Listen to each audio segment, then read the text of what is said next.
गुरुर्ब्रह्मा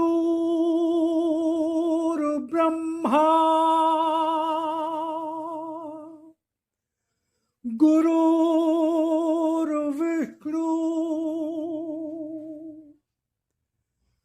गुरुर्देवो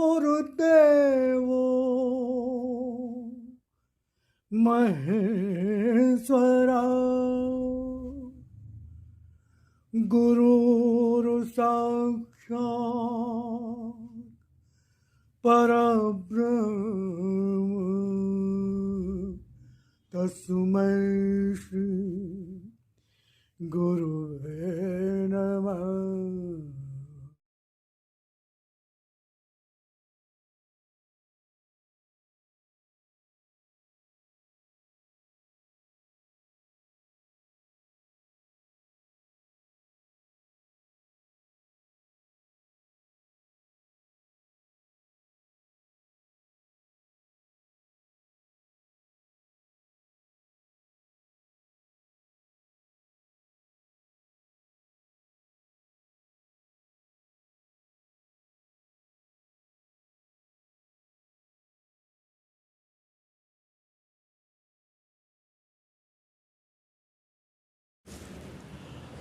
ओम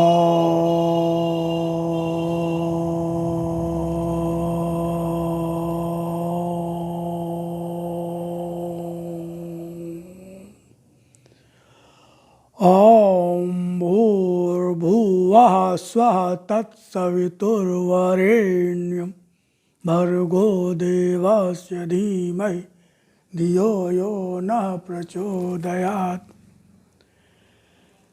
हे प्राण स्वरूप दुख नाशक सुख स्वरूप परमात्मा, मैं तेरे उस अनिर्वचनीय तेज का ध्यान करता हूँ जो आनंद देने वाला है। हे प्रभु, मेरी बुद्धि को और मेरे कर्म को अपनी ओर ले जा। ओम ओम ओम। आपका बहुत बहुत स्वागत है। ईश्वर कृपा से आप सब सपरिवार सानंद होंगे। तो आज भगवत चर्चा करेंगे। भक्त और भगवान आदेश ईश्वर का भाग 4 अध्याय 27। जीवन को मेरे लिए मेरे अर्थ से जियो। जीवन को मेरे लिए मेरे अर्थ से जियो। जीवन को मेरे लिए मेरे अर्थ से जियो। तो जैसा कि मैं परिचय देता हूँ भगवान की वाणी का, तो जो भी हमारे मित्र साथी बंधु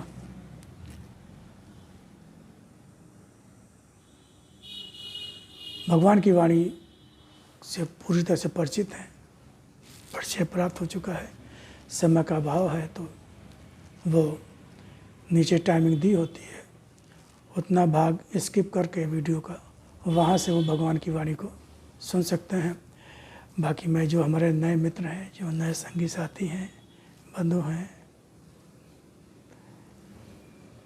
माताएं, बहनें, बेटियां, तो उनके लिए मैं भगवान की वाणी का परिचय देता हूँ। भगवान की वाणी साक्षात भगवान की वाणी, जैसे गीता गीता भगवान श्री कृष्ण ने अपने प्रिय भक्त अर्जुन को कुरुक्षेत्र में सुनाई। अर्जुन के सारे प्रश्नों का जवाब दिया, उनके सारे भ्रम दूर किए। अर्जुन ने कहा स्मृति लब्ध हुआ, कि मुझे स्मरण हो गया। और आज उस गीता का ज्ञान संपूर्ण विश्व प्राप्त कर रहा है। लेकिन हम सब लोग उस गीता को ठीक से समझ नहीं पाए, जान नहीं पाए। अगर जान पाए होते, पहचान पाए होते, उसको ग्रहण किया होता, खाली रट लिया, उसको कपड़े में बांध के बस एक पूजा घर में रख दिया, गीता रखी हुई है, या उसके कुछ श्लोक रट गए, जीवन में धारण नहीं किया, उसको समझा नहीं। दवा खाओगे नहीं तो रोग दूर कैसे होगा। रामचरितमानस है, पाठ करवाते हैं लोग रामायण का, हनुमान चालीसा भी पढ़ते हैं, लेकिन उसका अर्थ नहीं समझते, उसका भाव नहीं समझते, उसको जो कहा गया उसको स्वीकारते नहीं, उसको जीवन में धारण नहीं करते, सुनते नहीं।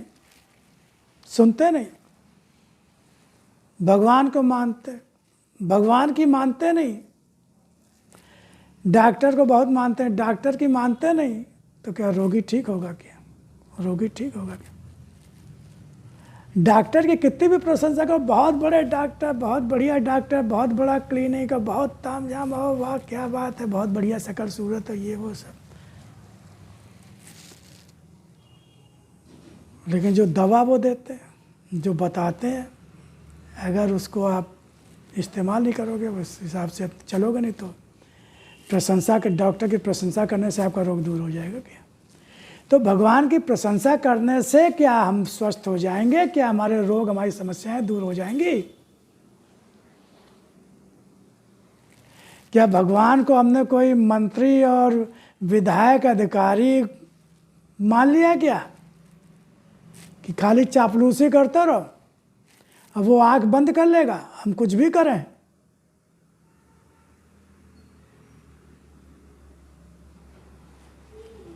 उसको आपकी प्रशंसा से कोई लेना देना नहीं। हाँ, दीनता है, दीन है आप, दीनता, वो प्रार्थना होती है, सच्चे मन से प्रार्थना भगवान की शरण होती है, तो वो सच्ची प्रार्थना होती है, वो उसमें मस्केबाजी नहीं होती, तो भगवान कृपा करता है। फिर भगवान कहता है कि कृपा करते हो, जब मैं कह रहा हूँ उसको सुनो भी तो, मानो भी तो भगवान की वाणी, हम लोगों ने गीता को समझा नहीं, जाना नहीं। साधु संत महात्माओं को हम पहचान नहीं पाए, जान नहीं पाए, जो सच्चे साधु संत महात्मा थे वहाँ तक गए नहीं, उनकी सुनी नहीं, उनको समझा नहीं, पाखंडियों के चक्कर में पड़ गए, ढोंगियों के चक्कर में पड़ गए, हमें समझ नहीं है, हमें पहचान नहीं। तो भगवान, आज का जैसा युग है, जैसा समय है, आज का पढ़े लिखे का युग है, जैसा समय होता है भगवान उसी तरह से रूप धारण करते हैं, उसी तरह रूप जैसा समय होता है, जैसे युग के लोग होते हैं, जैसी उनकी बुद्धि सोच समझ होती है। आजकल पढ़े लिखे का लोग है, सब हर आदमी पढ़ा लिखा है, गूगल और मोबाइल और ये वो सब तुरंत हर चीज़ देख लेता है, पूछता है बताओ, सब सिद्ध करो, कहाँ लिखा है, साबित करो कहाँ लिखा है, प्रमाण चाहिए उसको, प्रमाण, लिखा पढ़ी। तो भगवान ने कहा ठीक है, मैं लिखा पढ़ी में ही आता हूँ, लिखा पढ़ी में आता हूँ भाई, लिखा पढ़ी में आता हूँ, और कोई मीडिएटर नहीं, कोई बीच में कोई माध्यम नहीं, सीधे मैं आपसे बात करूँगा, सीधे जैसे मैंने अर्जुन से वैसे बात करूँ। आप भगवान की वाणी को सुनेंगे और पढ़ेंगे तो आप खुद इस बात महसूस करेंगे। भगवान खुद हमारे मन के, भगवान वो तो अंतर्यामी है, सर्वांतर्यामी है, वो तो सब जानता है कि हमारे अंदर क्या चल रहा है, क्या दुख है, क्या कष्ट है, क्या सब पता है, क्या शंकाएं हैं, क्या भ्रम है, क्या प्रश्न है। वो स्वयं हमारे सारे मन के प्रश्नों को जानकर उसने हर प्रश्न का, हर भ्रम का निवारण किया भगवान की वाणी में। और ऐसे जैसे कोई बड़ा बुजुर्ग होता है, जैसे टीचर होता है, जैसे शिष्य होता है, जैसे गुरु शिष्य से बात करता है, जैसे पिता अपने पुत्र से बात करता है, उसकी समस्याएं सुनता, बताता, समझता, बस यही तो खास बात है। आज परमात्मा स्वयं हम सबसे मुखातिब है, हम सबसे बात कर रहा है, हमारी समस्या का निवारण बता रहा है। हम सुनने को तैयार नहीं, हम समझने को तैयार नहीं, हम पहचानने को तैयार नहीं। आज भगवान स्वयं लिप रूप अवतरण, जब परम पूज्य देवी माँ, ये किसी साधु संत महात्मा सिद्ध सन्यासी की वाणी नहीं है, ये देवी माँ का अपना ज्ञान नहीं है, सोच समझ के उन्होंने नहीं लिखा है। देवी माँ ने अपनी किताबें लिखी हैं, जो उन्होंने अपनी बुद्धि से, ज्ञान से सोच के लिखा है, वो किताबें अलग हैं, उनमें उन्होंने अपने को लेखिका लिखा है। और भगवान की वाणी में प्रत्यक्ष लेखिका, संवाहिका, संकलनकर्त्री, ये लिखा है। और जब भगवान की प्रार्थना करके देवी माँ को जब प्रेरणा होती, प्रार्थना करके बैठती थी देवी माँ कलम लेकर और कॉपी लेकर या नोटबुक लेकर, तो वो स्वचालित लिखनी, वो अपने आप लिखनी चलने लगती थी, कोई कटिंग नहीं, कोई ओवर राइटिंग नहीं, पृष्ठ के पृष्ठ बढ़ते चले जाते थे, 20, 25, 30, 40, 50 पृष्ठ लगातार बढ़ते, कहीं कटिंग नहीं, कहीं ओवर राइटिंग नहीं, कहीं रुकना नहीं। देवी माँ को भी बताया, देवी माँ को भी संबोधित किया, देवी माँ को भी कई शिक्षाएं दी, भगवान ने सलाह दी, चेताया, उनको उनका रूप याद दिलाया कि तुम अपने को पहचानो, अपने को जानो। तो ये भगवान की वाणी जिस रूप में आई, वो लिप रूप में आई। भगवान ने गीता में कहा कि मैं अक्षरों में ओम हूँ, अक्षर ब्रह्म ओम हूँ, ओम। तो लिप रूप, अक्षरों का समूह लिप रूप में भगवान का अवतरण हुआ, अक्षर ब्रह्म के रूप में अवतरण हुआ। और फिर उसको हिंदी अनुवाद जिसको भगवान की वाणी कहा गया, क्योंकि वो समझ में नहीं आता, शुरुआत में देता हूँ मैं, जहाँ ओम लिखा होता है, जहाँ ओंकार का ध्वनि आती है, तो वो भगवान का लिप रूप दर्शन है। और उसी के जब हिंदी अनुवाद किया गया, जो मैं पाठ करूँगा, आपको पढ़ के अभी सुनाऊँगा, तो उसको भगवान की वाणी है, तो भगवान ने लिप रूप को अपना साकार दर्शन कहा, साकार। और भगवान की वाणी जो हिंदी में जो हम पढ़ते सुनते हैं, वो उसको भगवान ने अपना शक्ति रूप दर्शन कहा, शक्ति रूप दर्शन कहा। तो ये मार्च 1972 से और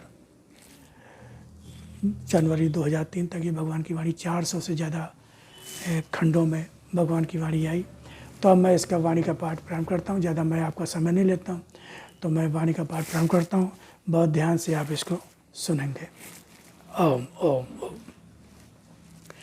जीवन को मेरे ही लिए, मेरे अर्थ से जियो। 4/27 आदेश है ईश्वर का, भाग 4, अध्याय 27 जनवरी 1996। जीवन को मेरे ही लिए, मेरे अर्थ से जियो। जीवन इस असत रूपी संसार में, मोह माया ममता के सागर में अगर सही ढंग से बहता हुआ मुझ तक आ पाता है, तो केवल तभी जब वह सत्य की पतवार का सहारा लेकर बढ़ रहा होता है। संसार में जन्म लेना बहुत बड़े भाग्य का प्रतीक नहीं होता। संसार में कितने भी बड़े पद संपन्न, यश ऐश्वर्य प्राप्त क्यों न हो, मगर साधारण संसारी जीवन तो साधारण ही रह जाता है। यह जीवन कुछ ही समय तक याद किया जाता है, मगर उस याद में सही रूप में स्मृति वाली याद नहीं होती। मात्र समय समय पर, नाम आने पर जब बात होती रहती है, उसे ही स्मरण या याद में रहने वाली बात कह सकते हो। अन्यथा जिस तरह से बहुत से कीड़े मकोड़े हर क्षण पैदा होते ही रहते हैं, अनेकों जीव जंतुओं, अनेकों पशु पक्षी भी जन्म लेते हैं। कुछ ऐसे होते हैं जिन्हें लंबा समय जीने का मिलता है, कुछ क्षण भर को ही पैदा होकर मर जाते हैं, मगर किसी के भी जीवन की सार्थकता और निरर्थकता से अधिक तुम मनुष्यों के जीवन की सार्थकता और निरर्थकता के बीच कोई भी विशेष अंतर तो नहीं होता है। इसलिए यदि जीवन को सही रूप में जीना चाहते हो, तो जीवन को मेरे लिए ही, मेरे ही अर्थ से जीना आवश्यक होगा। अन्यथा इस सागर में डूबते उतराते सभी तैरते रहते हैं, कुछ पार हो जाते हैं, कुछ बीच भंवर में फंस जाते हैं, कुछ अन्य पशु पक्षियों अथवा समुद्री जीवों द्वारा मार दिए जाते हैं। यह भाग्य है हर मनुष्य का जो संसार में पैदा हो गया और अनेकों मगरमच्छों के बीच में एक मगरमच्छ की ही भांति जीवन जीता हुआ पार हो रहा है। कभी किसी की चपेट में जब तक नहीं आए हो, तब तक तो सुखी ही सुखी हो, मगर समय तुम्हारे हाथों का खिलौना तो नहीं होता है कि जब तक चाहो खेलो और पकड़े बैठे रहो। यह तो हाथ से फिसलता ही रहता है। जितना भी फिसल चुका है हाथों से, वह तो गया ही समझो, शेष जाने की तैयारी में फिसल रहा है। सत्य को स्मरण से बांधकर जीवन का अंग बनाओ। समय बीतता हुआ भी व्यर्थ नहीं बीतेगा। सभी रत्नों से श्रेष्ठ ही होता है। सत्य का रत्न जब जो पा जाता है, वही सबसे अधिक धनी और मूल्यवान होता है। आज से अनेकों वर्षों पूर्व धरती पर जब मेरी लिप रूप में मेरा अवतरण हुआ, तब से असंख्यों अक्षरों में मैंने तुम्हें ज्ञान का यह अमृत कलश बांटा है। मगर क्या यह अभी भी खाली हुआ, या क्या सोच सकते हो कि कभी यह खाली भी हो सकता है? अक्षय और असीम ही है यह ज्ञान का अमृत कलश भी, जो कभी समाप्त नहीं होता। इन बूंदों में भी मनुष्य ही नहीं, प्राणी मात्र को जीवन का वह लाभ मिला है जो संसार में कहीं भी प्राप्त नहीं हो सकता।